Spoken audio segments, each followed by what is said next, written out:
In the 13-year, two-generation gap since Madden NFL football last appeared on the Nintendo platform, a lot has changed about, football, video games, and even the world.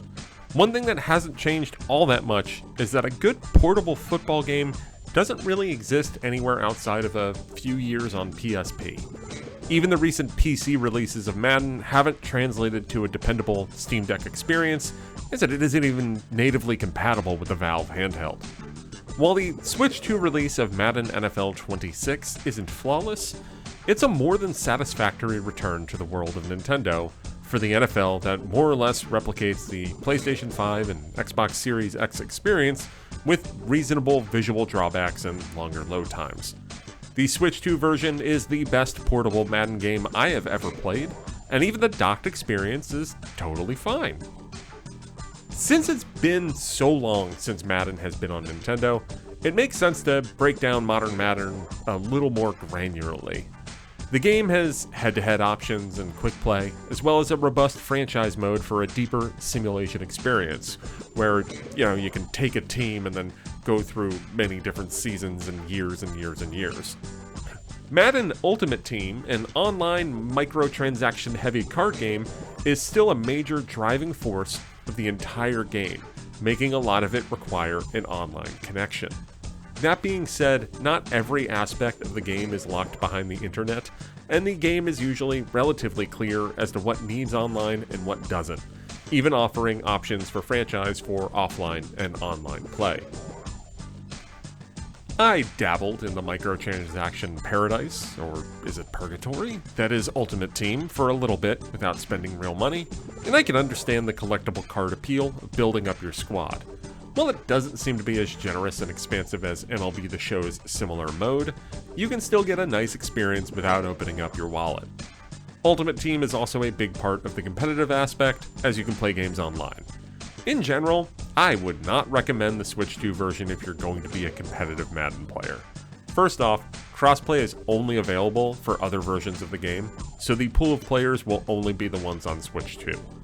I suppose it could be a big fish in a small pond scenario if you're into it.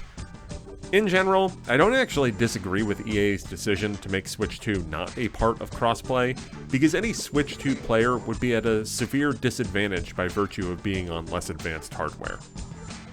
A disadvantage for players familiar with other versions of Madden might also be the control scheme.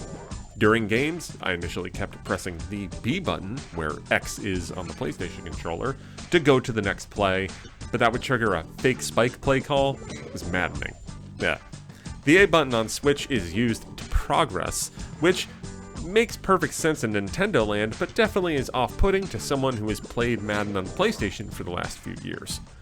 In general, the controls felt natural after I readjusted. On my first day of playing, I noticed a consistent input delay during gameplay, but that issue seemingly vanished the next day. Asking around, it appears that the input delay is likely happening because the game is compiling shaders in the background after initially downloading. That also tracks because of how often I saw crowds load in without heads, or with generic jerseys that quickly transitioned to the real home team's threads in my first few games as well. Even after the shaders load, there's still some jank in the between-the-scenes visuals, though the impact on gameplay has been minimal. Sometimes the down and distance might be slow to update, sometimes the center might be very confused at a timeout, and the camera will fixate on them trying to crouch and snap the ball despite the rest of the team being on the sideline. The meat and potatoes of Madden for me has always been the franchise mode, and the Switch 2 version comes at a good time because this is easily the best the franchise mode has been in ages. This is the mode where you pick a team and then play your sim through multiple seasons, going along with the ebbs and flows of wins, losses, and the off-season. The week-to-week in-season flow is primarily focused on playing games, but you also have to contend with roster management, future contract negotiations, and player development. New this year is a bigger focus on leveling up your head coach to add different benefits, like special sets of plays or player buffs. Offensive and defensive coordinators, which in past games essentially did nothing, actually matter now, featuring similar level progressions as the head coach. Not everything is fixed in franchise, as I still don't care for the updates they made to college scouting recently. The good thing is that if there is an element of franchise you don't want to do, you can really easily toggle it to be handled automatically, and it doesn't have a major impact on the game. A surprise highlight for me this year is the Superstar mode, where you create a player and try to become a superstar. It's in the name of the mode. This has been around Madden for decades, I think about 20 years at this point, but significant updates were made this year to make it far more engaging, featuring more engagement if you're a backup, defined chapter progressions to give your career more of a story arc.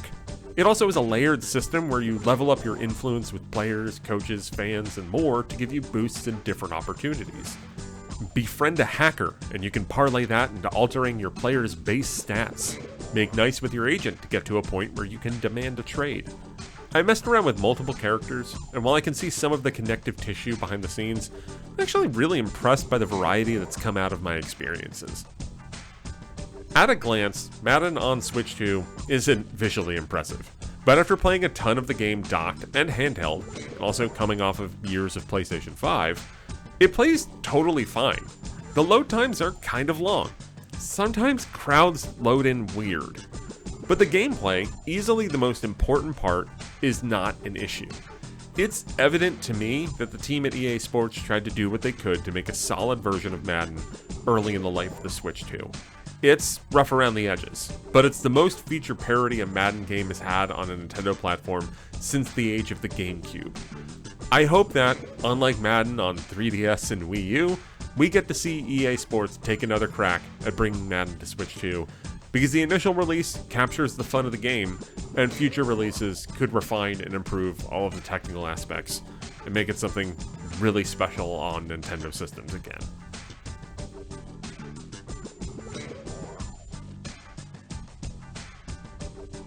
This video was made possible by our generous supporters on Patreon. Did you know that Nintendo World Report is funded directly by fans like you? When you support Nintendo World Report on Patreon, you get immediate access to multiple exclusive podcasts every month, exclusive Discord channels, an early look at select content, and more, all for as little as $1 a month. Check out patreon.com/NWR for all the details.